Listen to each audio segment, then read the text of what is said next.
Bonjour, ici Bruno Guglielminetti, très heureux de vous retrouver pour cette nouvelle édition de mon carnet, l'édition du 24 juillet 2020. Au sommaire de cette édition, on va parler d'une nouvelle communauté d'intérêt qui va voir le jour cet automne à Montréal.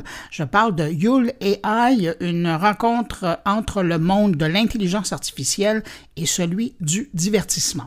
On va parler également avec le nouveau conseiller stratégique du ministre de l'Économie et de l'Innovation du Québec, Luc Sirois. Oui, le Luc Sirois que vous entendiez avant la pandémie dans mon carnet. Je vous rassure, il demeure toujours à la tête de Prompt, mais maintenant, il devient également en quelque sorte le Sherpa de l'innovation au Québec. Jean-François Poulain fait dans l'actualité cette semaine. Il va nous parler d'éthique dans le monde du jeu vidéo avec son invité, une spécialiste dans le domaine. Et puis Stéphane Ricoul nous parle de notre relation amour-haine avec les GAFA. Juste avant de passer à mes invités et mes collègues, je prends un instant pour saluer 5 auditeurs de mon carnet. Cette semaine, salutations à Guy Fafard, Christine Simard, Lucie Bouffarde, Pierre Normandin et Michel Tétrault. À vous 5, merci pour votre écoute et puis merci à vous que je n'ai pas nommé, mais qui m'écoutez en ce moment. Merci de m'accueillir entre vos deux oreilles. Sur ce, je vous souhaite une bonne écoute.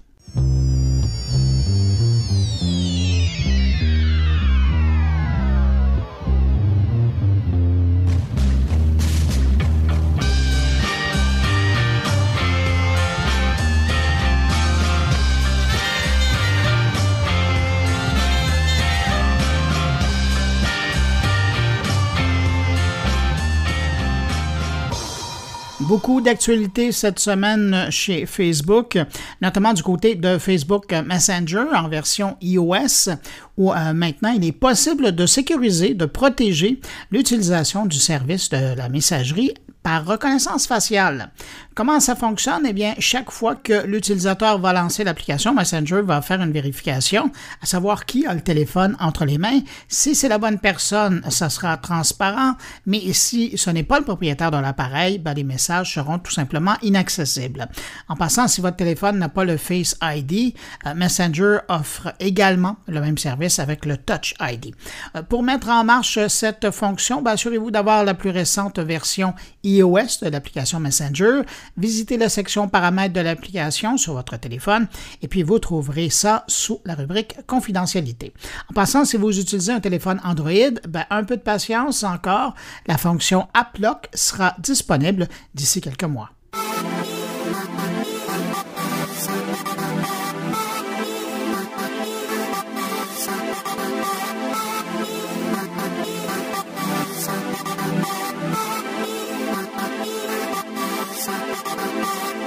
L'autre nouveauté, toujours chez Facebook Messenger, c'est l'arrivée de la diffusion en direct dans les Messenger Rooms, les petits salons qu'on peut maintenant créer, soit en passant par Messenger ou Facebook, avec nos contacts. Donc, Messenger vous permet dorénavant de faire un Facebook Live presque privé dans une salle de diffusion.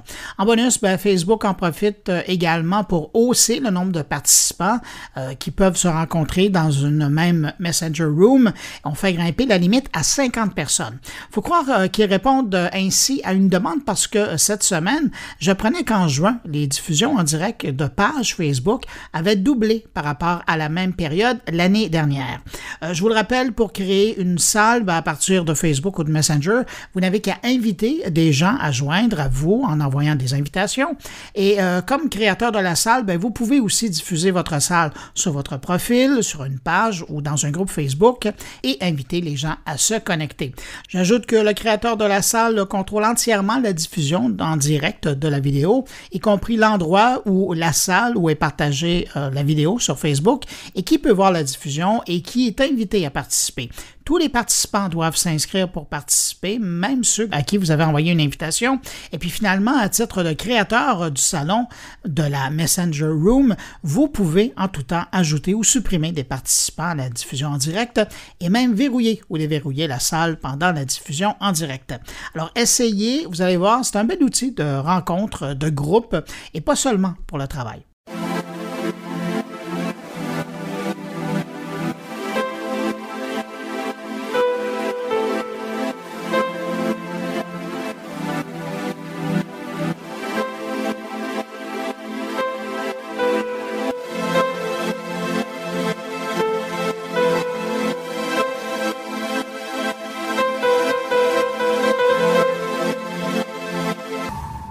Amazon nous annonce que son Alexa sera bientôt capable de contrôler les applications iOS et Android sur nos téléphones et tablettes. Ça veut donc dire que bientôt, grâce à la fonction Alexa for Apps, eh bien Alexa va aller rejoindre les deux autres assistants vocaux numériques, Siri et Google Assistant. Et comme eux, Alexa pourra interagir avec les autres applications présentes dans les appareils pour les lancer, les arrêter ou tout simplement les utiliser. C'est une bonne nouvelle pour les utilisateurs d'Alexa à la maison ou à la voiture. Récemment, c'est arrivé dans la voiture, qui veulent finalement interagir avec un seul assistant vocal et pas passer d'un à l'autre selon l'appareil qu'on veut utiliser.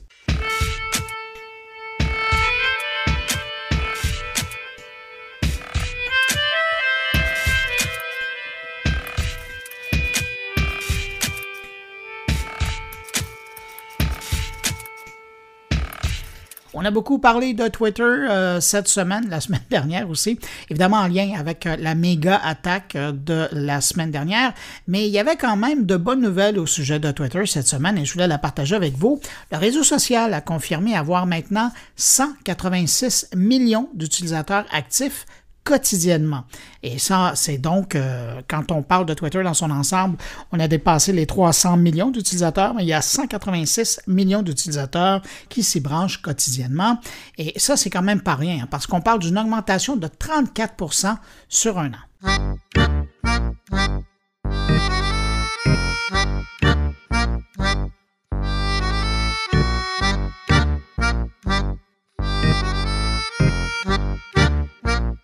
Je vous avais déjà glissé un mot sur la volonté de Google de prioriser les sites mobiles au détriment des bons vieux sites web auxquels on accède via un ordinateur pour être plus en phase avec les habitudes d'une majorité d'internautes aujourd'hui, parce que les gens naviguent d'abord avec leur téléphone. Mais là, on apprend que Google met son projet d'indexation Mobile First sur pause et le repousse à l'an prochain, vous l'avez deviné, à cause de la pandémie. Ça devait être terminé en septembre prochain, mais Google a finalement décidé de finir ça en mars prochain.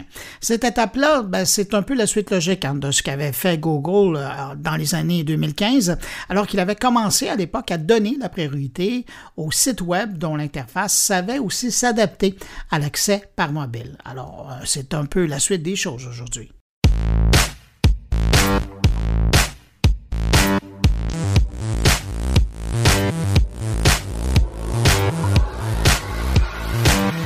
En France, il y a une nouvelle étude qui indique que l'application Stop COVID n'aurait été téléchargée que par 3% des Français depuis son lancement.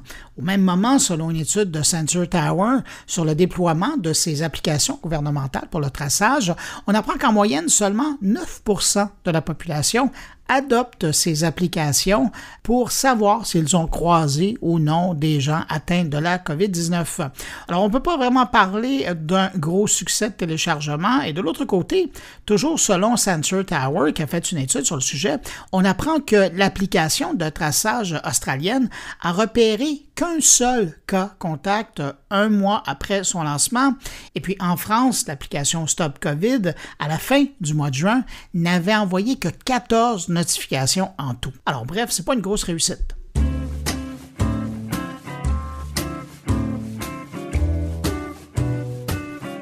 Je termine en mentionnant ce projet vidéo sur Internet que je trouve fort intéressant.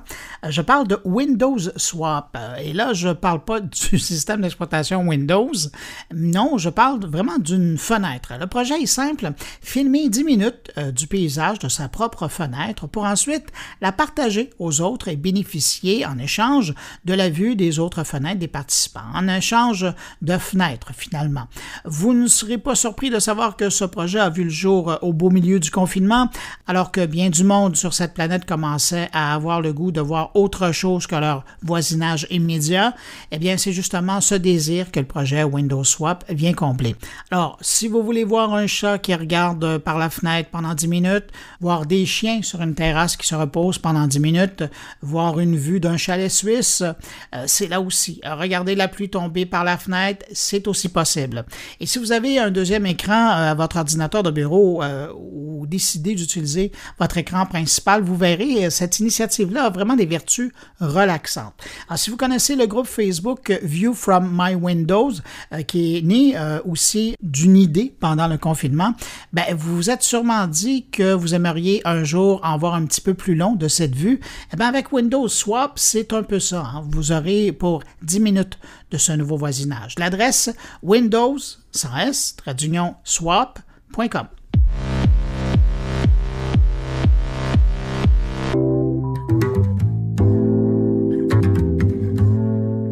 Le gouvernement du Québec, ben enfin, c'est le ministre de l'Économie et de l'Innovation, Pierre Fitzgibbon, qui annonçait la semaine dernière la création d'un nouveau modèle de valorisation de la recherche publique. Bref, il veut maximiser la portée économique et sociale de la recherche publique. Et pour ce faire, dans un premier temps, il a nommé un conseiller stratégique pour l'aider dans cette grande transformation.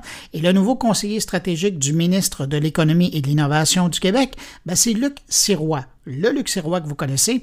Alors, je l'ai invité à venir nous parler de sa nouvelle mission et il a accepté. Alors, on le rejoint à l'instant. Bonjour, Luc Sirois. Bonjour, Bruno. Hey, Luc, c'est tellement drôle parce que d'habitude, on se parle ou on se croise dans mon carnet parce que, bon, tu es directeur général de Prompt, tu surveilles, tu veilles, tu découvres les nouveaux joueurs dans l'écosystème du numérique québécois, particulièrement dans l'intelligence artificielle, mais la cybersécurité, plein de domaines. Mais là, aujourd'hui, si on se parle cette semaine, c'est parce que le gouvernement t'a demandé officiellement conseil. Je sais que tu as leur oreille, mais là, on vient de te nommer conseiller stratégique du ministre de l'Économie et de l'Innovation, M. Fitzgibbon, qu'on avait comme invité il n'y a pas tellement longtemps dans mon carnet. Ça va être quoi, ce rôle-là?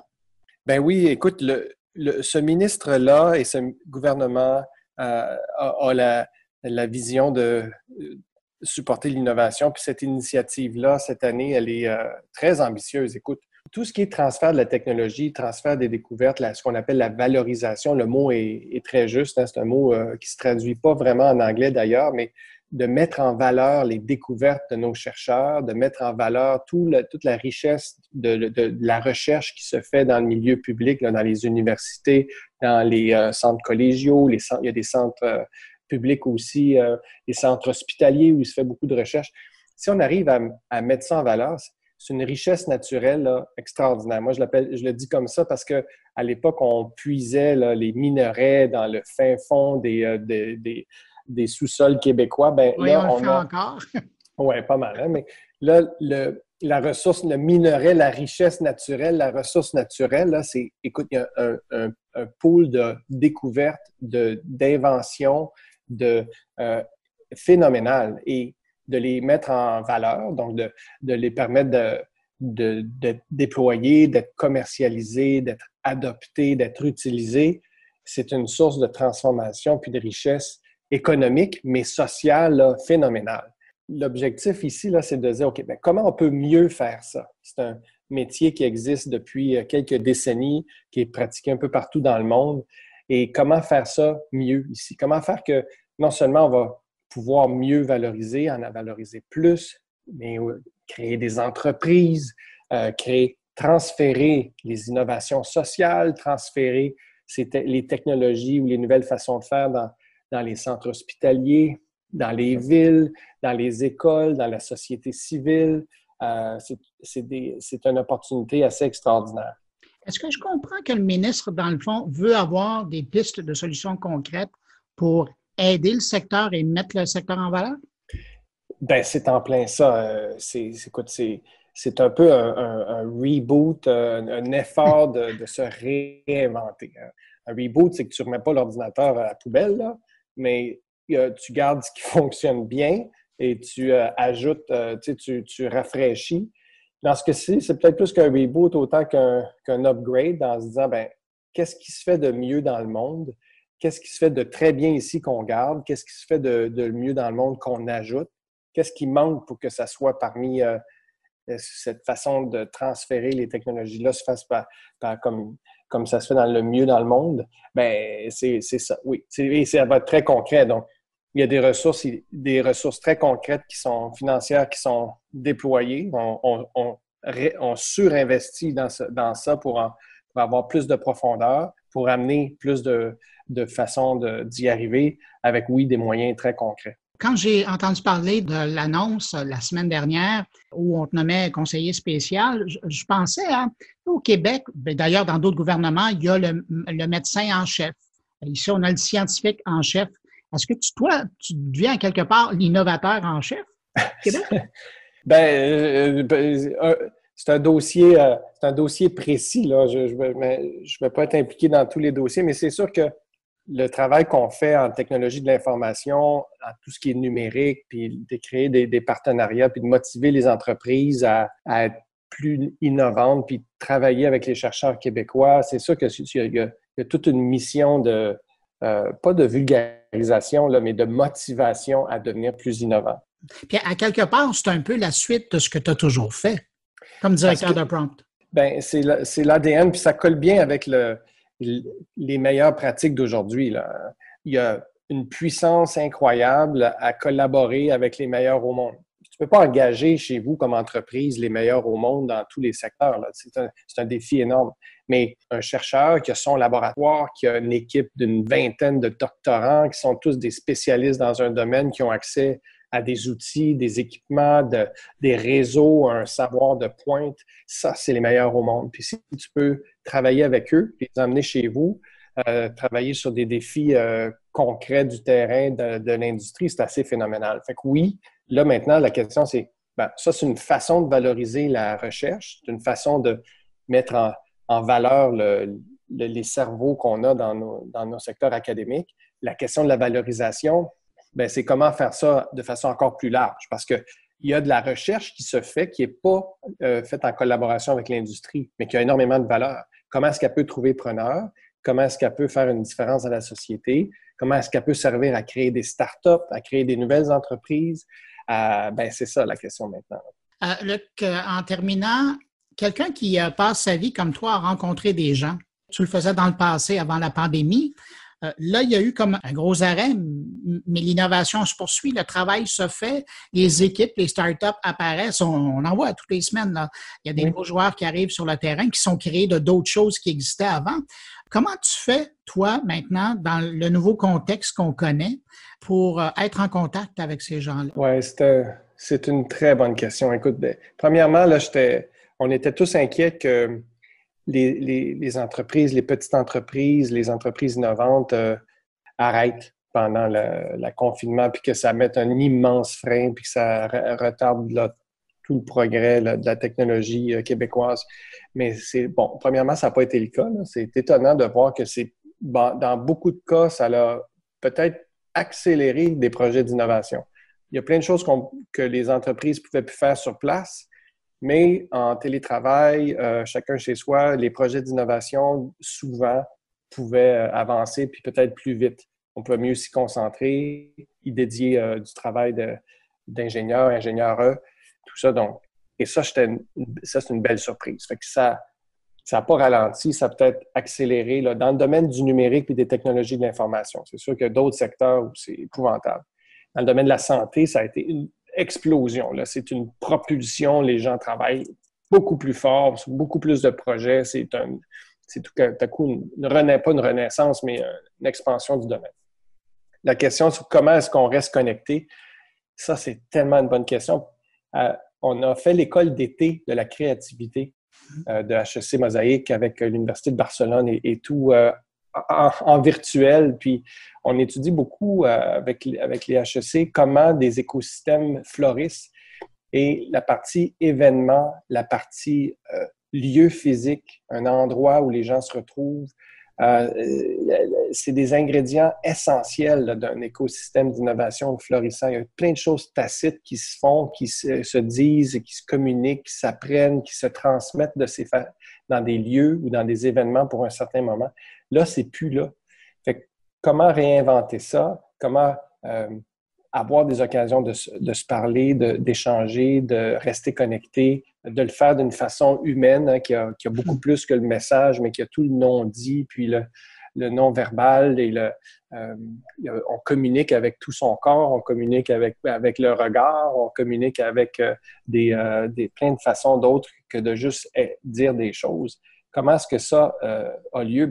je pense qu'on peut en porter beaucoup dans le monde virtuel, dans le monde numérique, mais il faut être conscient que The Power of Moments, c'est un livre culte pour moi.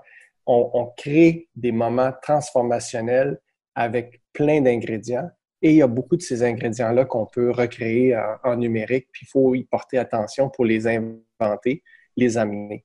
Ceux qui ne seront pas là, les ingrédients qui vont manquer, va falloir trouver une façon de les retrouver encore dans le réel. Luc Sirois, nouveau conseiller stratégique du ministre de l'Économie et de l'Innovation et directeur général de Prompt, merci beaucoup d'avoir été là. Puis félicitations pour ta nomination. Je trouve tellement que c'est juste normal, c'est dans la suite des choses, de permettre au Québec en général de pouvoir bénéficier, puis surtout au ministre là, qui lui prend des décisions, de pouvoir bénéficier de ta connaissance de l'innovation au Québec. Je pense que c'est juste des bonnes nouvelles. Puis félicitations pour toi parce que c'est aussi de reconnaître ton savoir. Tu es bien gentil. Je pense pas que le mot félicitations, c'est le bon mot. Hein. C'est peut-être bonne chance. C'est un service à la nation qu'on fait, mais c'est vraiment avec tout l'écosystème, hein, ton auditoire, les gens qui sont les inventeurs, les créateurs, les utilisateurs de technologie, que là, on a l'occasion d'inventer un nouveau modèle pour que ça s'amplifie. Là. Fait que peut-être le message, c'est ça, c'est de dire, innovateur, montez au front, on va faire les choses de façon extraordinaire. Luc, à très bientôt, j'espère. Merci beaucoup, Bruno. À bientôt.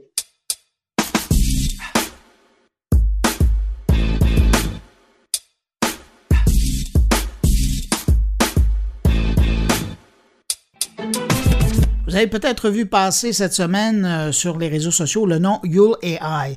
En faisant de la recherche, j'ai découvert que c'était une nouvelle communauté d'intérêt autour de l'intelligence artificielle et celui du divertissement qui est en train de prendre forme et qui devrait être lancée officiellement à l'automne prochain ici à Montréal. Alors, je me suis dit que ce serait intéressant d'en savoir un peu plus sur leur projet. Alors, on va aller de ce pas rejoindre Annie Mailloux, qui est la directrice des alliances stratégiques de Yule AI. Bonjour, Annie Mailloux. Bonjour. Alors, Mme Mailloux, cette semaine, vous passez le mot aux gens qui sont intéressés, c'est à savoir qu'on parle de la création d'une nouvelle communauté d'intelligence artificielle et dans le monde du divertissement à Montréal cet automne. Absolument. Vous avez été bien briefé parce que des gens croient que c'est un événement qui va être lancé, mais non, c'est un événement qui lance une nouvelle communauté d'échanges et de discussions sur la collaboration possible entre l'univers de l'intelligence artificielle et du divertissement. Évidemment, la première question qui me vient en tête, c'est pourquoi?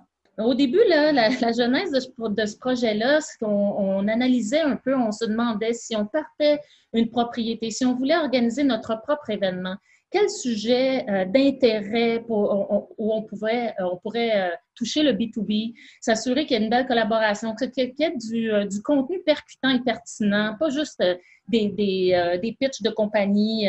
On sait que ça manque, les gens se plaignent souvent, puis on a analysé ça, on s'est dit, il y a deux piliers économiques importants à Montréal en ce moment. Il y a le divertissement qui était vraiment un pilier majeur avant le COVID, on va se le dire. Qui en prend pour son rhume présentement. Exactement. Et l'intelligence artificielle qui était vraiment encore en évangélisation, avec une certaine volonté, beaucoup de laboratoires de recherche, une certaine volonté des gouvernements aussi d'appuyer les projets porteurs dans ce domaine-là. Puis c'est sûr qu'on va se le dire, là, à Montréal, c'est beaucoup de la recherche, des laboratoires de recherche sur plusieurs sujets. Mais on s'est dit, ça s'applique aussi. Nous, on vient de l'univers du divertissement, là, et de la production de shows. Puis, on s'est dit, il y a des applications à apporter au divertissement, puis ces gens-là ne se parlent pas assez. On a fait un petit sondage, on a regardé, on a été chercher des lettres d'appui, on a présenté le projet à plusieurs organisations montréalaises et d'envergure avec une crédibilité certaine. Qui ont tous accepté d'appuyer le projet, même en nous remettant des lettres d'appui pour nous prouver qu'on faisait bonne route. Là. Fait que c'est un peu de là que c'est né, puis l'engouement est vraiment là en ce moment-là, on s'en rend compte. Je parlais de l'automne au début de l'entrevue, on parle du 30 septembre, du 1er et 2 octobre. L'idée là-dedans, c'est quoi? C'est de faire un événement qui va permettre de cimenter les liens entre les deux industries? Oui, exactement. En fait, c'est ça, c'est de dire, c'est sûr qu'un événement, ça apporte, ça a un contenu, puis c'est le contenu qui va lancer les premières discussions, en fait, de la communauté. C'est-à-dire, on va se rencontrer une première fois et puis on va identifier les grands sujets qui vont donner un petit peu naissance à tout ce qui va suivre après ça dans l'année, tout ce qui va être d'intérêt va être monitoré pour être certain qu'on reste toujours pertinent. Fait que c'est un événement qu'on lance sur 3 jours avec du contenu qui a été élaboré par un comité de programmation qui vous a été présenté, là, des gens très intelligents. Puis, forcé d'admettre qu'on a un peu réorienté le contenu de cet événement-là parce qu'on s'est dit faut qu'on ne peut pas faire semblant que le COVID n'a pas existé puis qu'on n'a pas un de nos piliers économiques qui est en détresse en ce moment. Puis, fait que là, il y a des opportunités. On vient peut-être de faire un bond de 15 ans sur l'utilisation de l'intelligence artificielle au service du divertissement. Peut-être que l'un va sauver l'autre ou vice-versa, mais bref,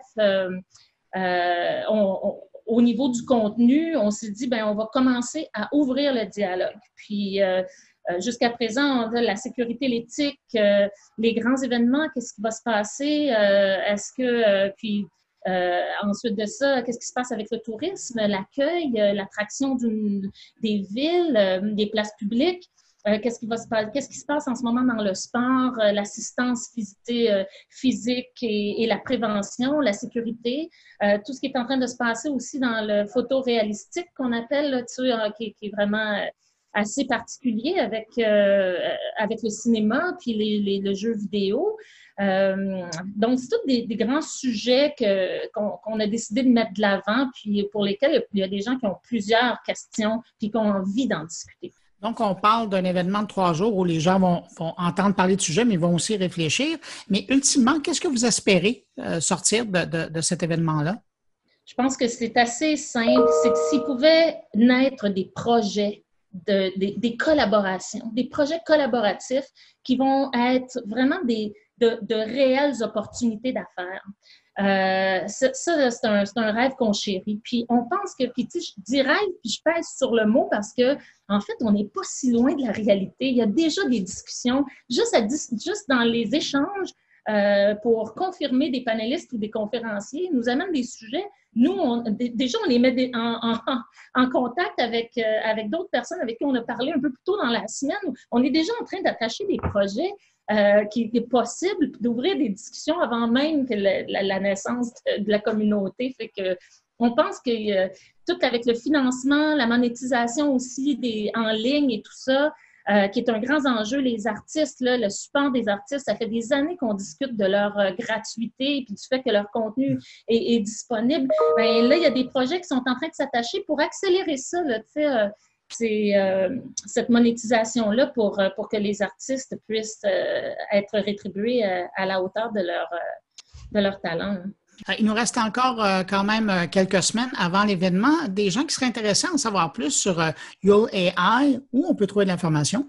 Bien, en fait, on a un site web qui est en place, mais qui va être bonifié. Là, on est justement en train de faire les ajustements avec le contenu qui est évidemment très pertinent pour les gens qui aimeraient en savoir plus. Mais il y a aussi un site, tous les médias sociaux, Facebook, Instagram, toutes les YouTube et compagnie. On est appuyé aussi par une agence de presse et tout. Fait qu'il y a des communiqués de presse, il y a beaucoup de publicité qui va être placée aussi sur les différents réseaux, là, puis qui vont diriger vers les plateformes pour en apprendre plus et pouvoir se procurer les billets ou les memberships. Annie Maillot, directrice des alliances stratégiques de Yule AI, merci d'avoir pris le temps de nous expliquer ce qu'allait être cette nouvelle communauté d'intelligence, puis je vous souhaite une bonne préparation jusqu'au 30 septembre. Merci, c'est très apprécié. Merci de votre temps. Merci, au revoir. Au revoir.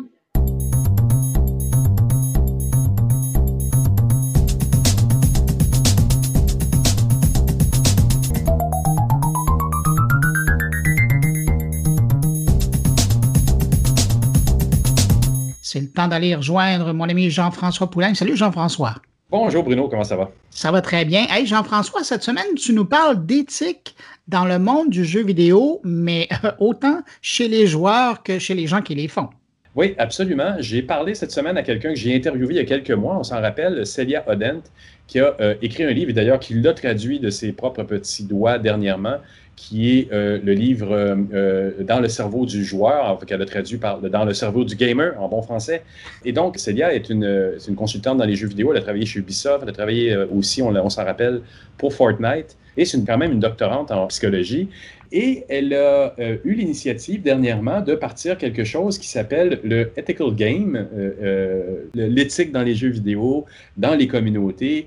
Il y a des efforts qui sont faits. Il y a des efforts qui sont faits dans toutes les grandes plateformes. Là, Ubisoft, dans leurs jeux en ligne, cherchait dernièrement un UX spécialisé dans comment modifier les comportements vers des comportements positifs. Donc, il y a des efforts qui sont faits là-dedans, mais en même temps, dans les dernières semaines, on a aussi vu beaucoup de problèmes éthiques à l'intérieur même des milieux de travail dans le jeu vidéo à Montréal.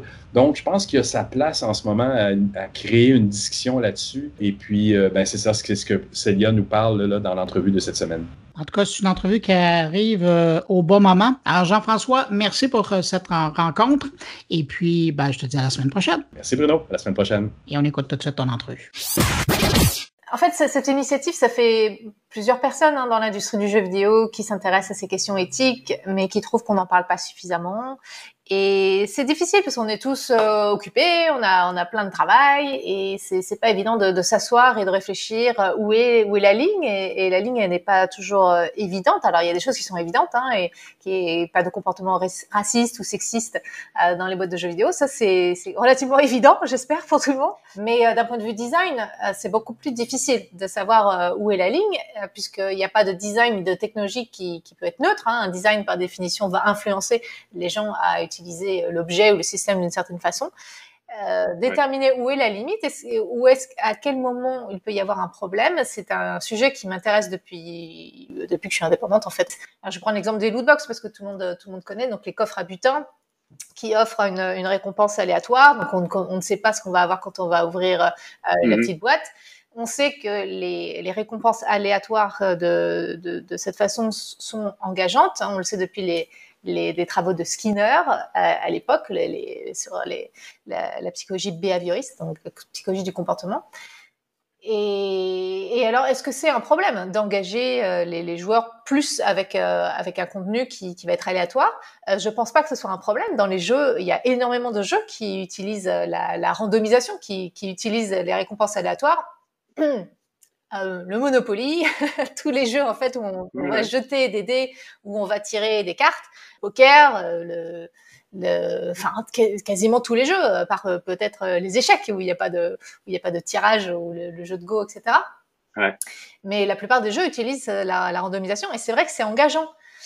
Donc, dans un jeu vidéo, est-ce que ça pose problème? Non, si on joue à un jeu comme Mario Kart, on essaie de gagner la course et puis on va essayer d'obtenir un bonus et le bonus va offrir parfois quelque chose de super cool et parfois non. Et ça, c'est engageant et ça permet de rendre le jeu un peu plus fun et c'est pas un problème.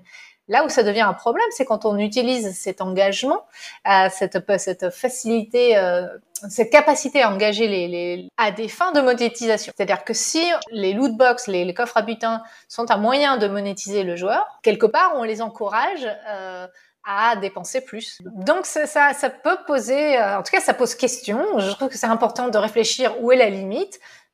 Notamment pour les publics plus jeunes. Les casinos sont interdits aux mineurs pour de bonnes raisons. C'est plus difficile quand on n'a pas un cortex préfrontal encore bien mature de se contrôler. Alors c'est pas comme si les adolescents n'avaient aucun contrôle, mais c'est leur cerveau est encore en train de maturer, donc c'est plus délicat pour eux d'arriver à se contrôler, surtout si un jeu est particulièrement populaire avec les copains et les copines. C'est la relation sociale est très importante pour les adolescents. Donc tout ça fait que ça peut créer des pressions sur cette population dont il faut parler et c'est important d'un point de vue éthique d'aborder ces questions-là.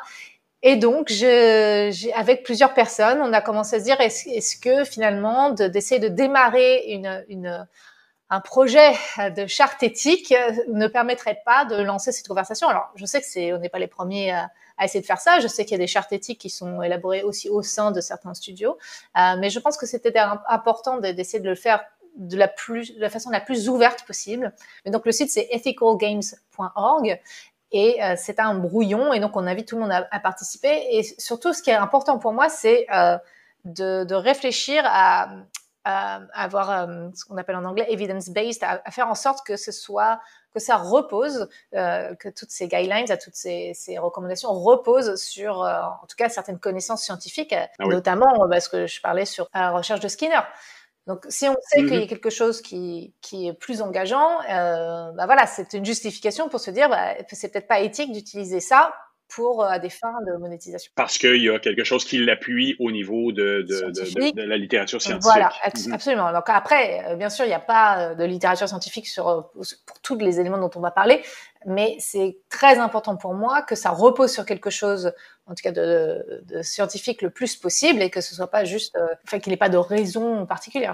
C'est important pour moi, en tout cas, surtout du côté design, d'expliquer pourquoi certains comportements, certaines pratiques design peuvent poser problème. Et ça va être intéressant d'avoir une communauté scientifique et universitaire dans ce groupe-là pour établir ces bases-là, à la limite. Oui, tout à fait. Donc, la communauté scientifique est invitée à participer.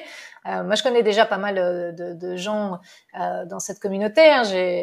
Surtout par rapport aux jeux vidéo, toutes ces questions de violence, addiction. Le prochain livre que j'ai écrit, qui sort en anglais pour l'instant, sur la psychologie des jeux vidéo, a fait justement un résumé de toutes les recherches sur quels sont possiblement les apports positifs des jeux vidéo, mais aussi possiblement l'impact négatif que peuvent avoir certains jeux vidéo. Donc, je me suis penchée sur toutes ces questions, j'ai discuté avec beaucoup de personnes de la communauté scientifique, donc c'est très important que la communauté scientifique participe. Et ce que ça dit aussi dans le site, c'est intéressant, vous le séparez en 3 volets, là, c'est les jeux vidéo comme tels, la communauté et les lieux de travail. Oui, c'est ça. Alors, c'est les 3 points, mais la charte, si tu veux, est surtout divisée en 2 grandes parties. Il y a ce qui est important à prendre en compte du point de vue des joueurs. Donc, qu'est-ce qu'on fait et qu'est-ce que cela peut avoir un impact pour les joueurs et la communauté. Et l'autre aspect, c'est du point de vue des travailleurs et des travailleuses du jeu vidéo. Donc, il y a aussi tout un... Parce que au départ, moi, j'étais surtout focalisée sur le design, parce que c'est venant du UX, c'est plutôt ça cet angle qui m'intéresse.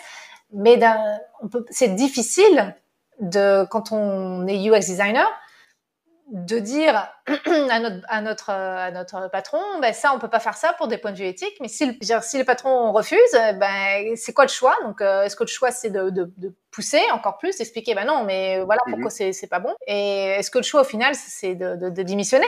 Ou, de se dire, ok, ça, c'est pas dans mes valeurs, ça va contre la charte du designer, mais qu'est-ce qu'on peut faire? Donc, c'est pour ça que c'est important que les travailleurs ne soient pas sous pression, et donc de réfléchir à une meilleure éthique, aussi une meilleure charte éthique pour les gens qui travaillent dans le jeu vidéo, et Dieu sait qu'il y a du travail à ce niveau-là, soient protégés et puissent naviguer ces éléments-là sans avoir de pression. Donc, on ne pouvait pas aborder l'éthique d'un point de vue design et d'un point de vue business model pour les personnes qui font les jeux vidéo sans se pencher sur l'éthique du cadre de travail de ces personnes-là. Donc, ça devient une forme de normalisation qui est saine pour les employés qui vont savoir, ils se questionnent sur quelque chose qu'ils sont en train de faire, ils vont pouvoir référer à quelque chose comme ça pour remonter ça à la direction, parce que là, pour l'instant, ils n'ont pas de référent. Ils vont peut-être dire, l'autre compagnie ne le fait pas, alors dans quel cas le directeur va dire, oui, mais nous, oui. Il n'y a pas de normalisation globale là, dans cette pratique-là en ce moment. Alors, global, non, et c'est très difficile de normaliser d'un point de vue global à travers plusieurs pays. Mais effectivement, ça repose plus sur l'éthique personnelle. Et d'avoir ces discussions pour certaines mécaniques dans certains jeux et de comprendre pourquoi précisément ça pose problème, ça permet aux gens de ne pas forcément copier, parce que bien souvent, il y a des pratiques qui sont utilisées, qui sont juste copiées d'un autre jeu. Ça a marché, on va reprendre ça. Les lootbox, ça a l'air de marcher. Et je peux comprendre, c'est très difficile d'arriver à rentabiliser un jeu. Ça coûte très, très cher à produire. Et un jeu, c'est vraiment très difficile à rentabiliser. Donc, à la base, il faut pas non plus toujours pointer du doigt, mais vous vous rendez compte de ce que vous faites. Ah non, l'autre jeu le fait, ça avait l'air d'aider dans la rentabilité du jeu. Bon, bah, nous, on a fait pareil. Donc, c'est pour ça que... Effectivement, Oui, le modèle de la femme, par exemple, dans le jeu vidéo, a évolué, heureusement. oui, Mais encore du s'il boulot. avait pas évolué, on serait encore avec des modèles encore très similaires. Oui. Là. Oui, il y a encore beaucoup de boulot.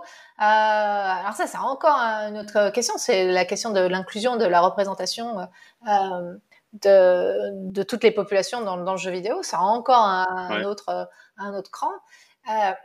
Mais toutes les pratiques design et de monétisation, si on ne réfléchit pas ensemble de façon collaborative à quelles sont les pratiques qui peuvent poser problème, dans quelles conditions et pourquoi, pour que justement on puisse se dire bon bah voilà, là il y a une ligne là, et si on la dépasse, là, c'est vraiment pas éthique. On va se dire bon bah on met la ligne là et on se dit qu'on va pas aller au-delà de là parce que ça porte préjudice à nos joueurs et on veut pas faire ça. L'idée c'est pas d'être moralisateur ou avec cette initiative, c'est plus de définir ensemble voilà les choses qui nous semblent pas tolérable à ne pas faire. Après, il y aura toujours des zones d'ombre, hein, et l'idée c'est pas forcément de déterminer voilà non ça c'est pas bien, mais c'est plutôt de se dire on va pas aller au-delà de certaines choses. Je trouve que c'est quand même important de se dire qu'au minimum nos joueurs et nos joueuses doivent ne pas être confrontés à des comportements toxiques s'ils ne veulent pas entrer dans ces comportements toxiques. Et alors après, on peut se dire, mais moi j'aime bien justement me battre avec d'autres gens et avoir ces comportements toxiques. Bah ok, très bien. Si à partir du moment où il y a du consentement de tous les côtés, pourquoi pas. Mais l'idée c'est voilà, si on ne rentre pas dans le jeu pour être agressé par la communauté, c'est normal qu'on soit protégé par la plateforme, par l'éditeur du jeu, le publisher. Et c'est pour ça qu'il y a tous les niveaux. Il y a non seulement le développeur du jeu, aussi le publisher, donc l'éditeur, et la plateforme sur laquelle le jeu évolue. Je sais que c'est compliqué et que c'est pas facile, mais c'est important justement d'essayer de comprendre où on peut agir et ce qui est tolérable et pas tolérable. La discrimination, le harcèlement, tout ça, ce n'est pas tolérable. Il ne devrait y avoir aucune condition dans laquelle on devrait tolérer ce genre de choses pour nos joueurs et la communauté. On se doit de comprendre un petit peu ce qui se passe dans le cerveau des utilisateurs pour justement comprendre mieux l'impact et l'influence de certains designs sur le comportement. Exactement. Eh bien, merci beaucoup, Célia. Mais je t'en prie, merci beaucoup à toi.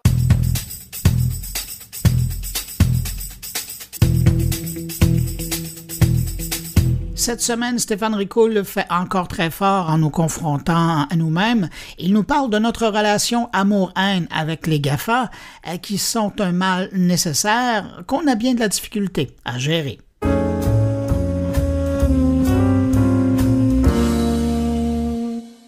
Drôle de timing. Au lendemain d'une décision très remarquée de la Cour de justice de l'Union européenne, qui a fait tomber le principal cadre régissant les flux de données personnelles entre l'Europe et les États-Unis, tout secteur d'activité confondu, la banque HSBC, qui compte quand même plus de 90 000 serveurs dans le monde, servant plus de 39 millions de clients à travers des data centers dans 21 pays, et qui indique vouloir investir 17 milliards de dollars en technologie sur les 3 prochaines années, vient de choisir Amazon Web Services comme partenaire stratégique mondial sur le long terme. Et elle n'est bien sûr pas la seule. La Deutsche Bank, par exemple, a fait également ce choix d'aller voir du côté de l'Amérique quelques jours avant la HSBC avec Google Cloud Services, ainsi que plusieurs autres grands joueurs européens. Des choix très rentables pour ces géants du numérique, notamment pour Amazon, puisque juste l'an dernier, pour cette branche Amazon Web Services, le bénéfice opérationnel a atteint 7,3 milliards de dollars sur un chiffre d'affaires total de 25,7 milliards, à comparer à un bénéfice de 10,1 pour l'ensemble des activités du groupe sur un chiffre d'affaires de 240 milliards de dollars. Un véritable nuage en or pour Amazon, comme le titre, le journal Les Échos. Mais le plus drôle dans tout ça, puis je viens d'utiliser l'adjectif drôle, mais j'aurais pu utiliser pathétique, c'est qu'on leur donne le bâton pour nous faire frapper, en leur disant poliment merci en plus, car l'agilité qu'on en retire en échange de leurs services est salutaire pour le développement de notre propre business, tout en essayant de leur faire passer le message qu'ils ne sont pas assez puissants pour se permettre de contourner les lois fiscales et doivent faire leur part de citoyenneté corporative. Un non-sens digne d'une parfaite politique de l'autruche. De nouvelles mesures de rétorsion américaines ont d'ailleurs été annoncées par l'administration Trump envers la France, face à sa volonté de défendre un accord sur la taxation des géants du numérique à l'échelle de l'OCDE. Ces mesures de rétorsion, qui font suite à une enquête de l'administration Trump pour mesurer les effets d'une taxe sur les entreprises américaines, portent sur l'imposition de droits de douane supplémentaires de 25% sur les produits français d'une valeur commerciale de 1,3 milliard de dollars qui entrera en vigueur d'ici 180 jours, délai de grâce accordé par les États-Unis, le temps de trouver une solution qui réglera ce conflit. Et tout ça avec la presque bénédiction du Fonds monétaire international qui dit vouloir éviter des guerres commerciales en évitant des guerres sur les fiscalités. On avait 2 pays en guerre, on a désormais une paix armée. C'est ainsi que Pascal Saint-Amand, le monsieur fiscalité de l'OCDE, résume cette situation, sauf que l'on sait pertinemment bien de quel côté, pour le moment, est le gros bout du bâton. Et dans le monde du sport, habituellement, ça représente un certain avantage que de le savoir. Pour preuve, il suffit de regarder du côté de l'Autriche, qui depuis le 1er janvier a voté une loi qui impose une taxe de 5% sur les revenus issus de la publicité en ligne pour les entreprises réalisant plus de 750 millions d'euros de chiffre d'affaires annuel, dont 25 millions d'euros en Autriche, soit, ni plus ni moins, une façon non subtile de désigner les GAFA. Résultat des courses, à partir du second semestre 2020, Google va augmenter ses tarifs de 5% pour tous les annonceurs dont les publicités sont vues en Autriche, et ce, quel que soit le pays où ils se trouvent. Amazon avait fait la même chose en octobre dernier en augmentant de 3% la commission payée par les vendeurs utilisant leur plateforme, histoire de compenser la taxe GAFA française. Tout cela me fait penser à l'arrogance dont les adolescents peuvent avoir envers leurs parents, pensant tout savoir, tout connaître, les toisant de la hauteur de leur jeunesse, mais ignorant totalement ce qu'ils ne savent pas. Maintenant, espoir que tout cela se règle il y a, car après l'adolescence vient l'âge adulte.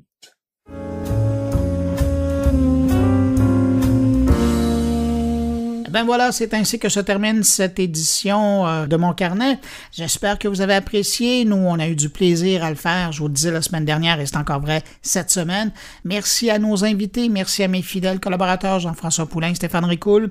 Je vous le rappelle, n'hésitez pas à passer le mot autour de vous si vous pensez que Mon Carnet peut intéresser vos amis, connaissances, abonnés. Vous les invitez à trouver Mon Carnet sur leur plateforme de distribution de balado préférée ou sinon, vous les invitez à se rendre sur moncarnet.com.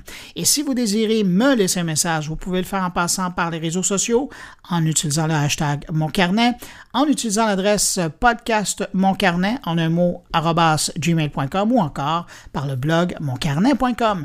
Merci d'avoir été là. On se retrouve la semaine prochaine pour une nouvelle édition de Mon Carnet. Au revoir. Portez-vous bien.